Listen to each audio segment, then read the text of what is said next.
Walking might be the most underestimated biological tool humans have because of what it starts changing inside your body.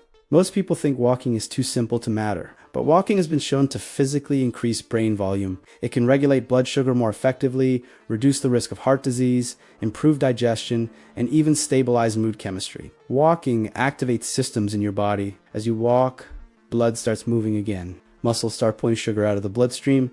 Your brain receives more oxygen, and systems that were running in the background suddenly become active again. That's why people who walk consistently often report better focus, better sleep, more stable energy, and fewer health problems. But here's the part most people miss. You can't just wander around randomly and expect miracles. Walking works because of the signals it sends repeatedly to your body. Today we'll break down 10 things that change when walking becomes a daily habit. Some of them sound almost impossible, but the biology behind them is surprisingly simple. Brain reboot. Most people think walking is for legs or heart, but one of the first places to respond to regular walking is your brain. Your brain depends heavily on circulation and oxygen. When you spend most of the day sitting, blood flow becomes slower. Certain regions receive less stimulation, like the hippocampus, responsible for memory and learning. Walking increases blood flow to the brain and stimulates the release of BDNF like fertilizer for brain cells. It helps neurons grow stronger connections and improves how efficiently your brain communicates internally.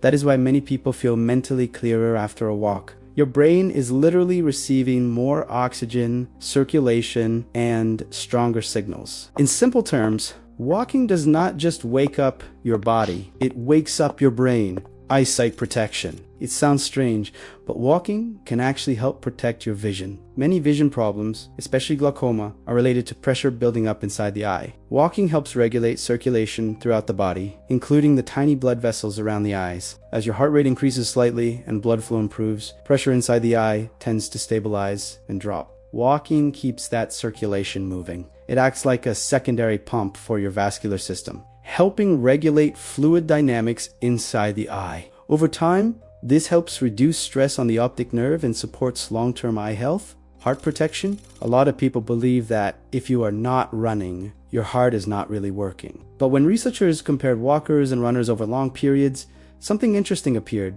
When it comes to reducing the risk of heart disease and stroke, walking can be just as effective. The reason is not intensity, it is consistency. Walking gently increases heart rate and improves circulation without pushing the body into extreme stress. Arteries widen, blood pressure becomes more stable, and oxygen moves more efficiently through the bloodstream. Think of it like cleaning a river. You do not need a violent flood to move debris. A steady current flowing every day keeps the water clear. Walking creates that steady current for your cardiovascular system. Over time, it helps lower bad cholesterol, supports healthy blood pressure, and keeps blood vessels flexible. It may look simple, but it quietly keeps one of the most important systems in your body running smoothly. Lung capacity expansion. Your lungs are designed to move air constantly, but modern life keeps many people sitting and breathing shallowly. When breathing becomes shallow, parts of the lungs receive less airflow and the respiratory system becomes less efficient. Walking changes that pattern. As you walk, your breathing naturally becomes deeper and more rhythmic. The diaphragm works harder, oxygen intake increases, and air begins reaching areas of the lungs that were barely being used during sedentary hours. Think of it like opening windows in a house that has been closed all day. Fresh air begins circulating through every room. This deeper breathing helps clear waste gases from the lower parts of the lungs and improves oxygen delivery to the bloodstream. Over time, that means better endurance, better energy levels, and a respiratory system that works the way it was originally designed to work. Blood sugar control. One of the most powerful effects of walking happens in a place most people never think about during exercise: how your body handles sugar. Every time you eat, glucose enters your bloodstream. Your body then has to move that glucose into cells so it can be used for energy. When this system becomes inefficient, blood sugar stays elevated for longer, which over time increases the risk of metabolic problems. Walking helps solve this in a surprisingly simple way. Your muscles act like sponges for glucose. When they contract during walking, they begin pulling sugar out of the bloodstream and using it as fuel. This happens even without large amounts of insulin.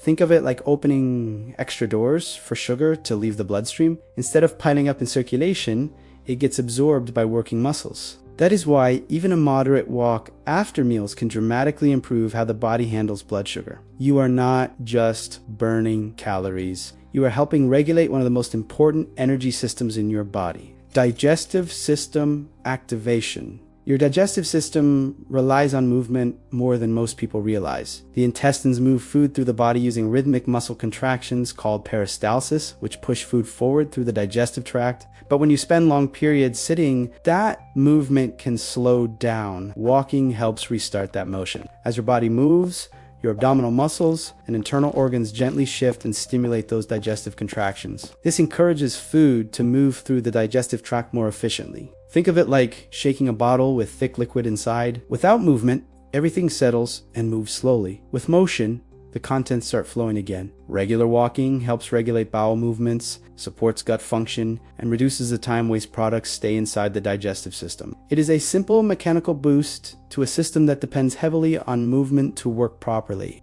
Muscle activation. Most people think walking is too light to do anything for muscles. But the body doesn't look at exercise the same way we do. Muscles respond to repetition and time under tension, not just intensity. When you walk, dozens of muscles are working together with every step. Your calves push you forward. Your glutes stabilize your hips. Your quadriceps control each landing, and your core keeps your body balanced. Think of it like thousands of tiny contractions repeating over and over again. Individually, each step is small, but over the course of a walk, those small contractions add up to thousands of repetitions. That continuous activity improves muscle endurance and helps maintain strength without placing heavy stress on joints. Walking may not look like a traditional workout, but it quietly keeps the body's muscular system active and functioning. Bone strengthening. Bones are not static structures. They are a living tissue that constantly rebuilds itself based on the stresses placed on it. When bones experience regular mechanical load, they respond by reinforcing their structure. Walking provides that signal. Each step creates a small impact that travels through your legs and into your skeleton. That impact generates tiny electrical signals inside bone tissue, which activates cells responsible for building new bone. Think of it like reinforcing a bridge that experiences regular traffic. The structure adapts to handle the load. Over time, these signals encourage bones to maintain density and strength.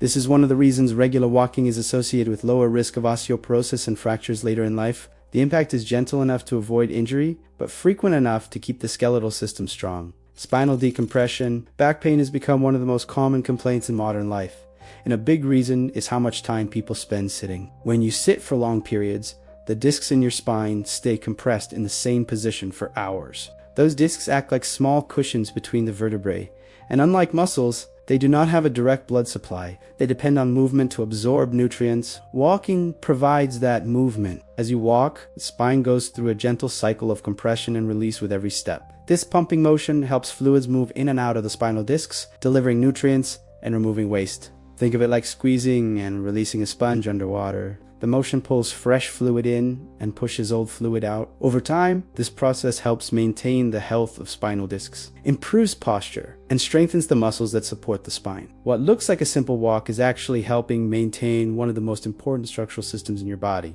mood and stress reset. One of the most immediate changes many people notice after walking has nothing to do with muscles or joints. It happens in the brain's chemistry. Walking helps regulate stress hormones like cortisol while also stimulating the release of endorphins and other neurotransmitters that improve mood. Walking acts like a pressure valve. As your body moves and your breathing becomes deeper and more rhythmic, the nervous system begins shifting out of stress mode and into a more balanced state. That is why people often feel calmer and mentally lighter after a walk, even if the walk itself was short. The body transitions from a state of tension into one of movement and regulation, and that shift has a powerful effect on how you feel. One thing I learned the hard way is that simple things often work better than extreme ones. For years, I kept thinking fat loss had to come from harder workouts and very strict diets. But when I reached 300 pounds, what finally started changing things was not doing something extreme. It was building a structure my body could repeat every single day. Walking ended up becoming one of the easiest signals to keep consistent. Not because it burns huge amounts of calories, but because it helps the rest of the system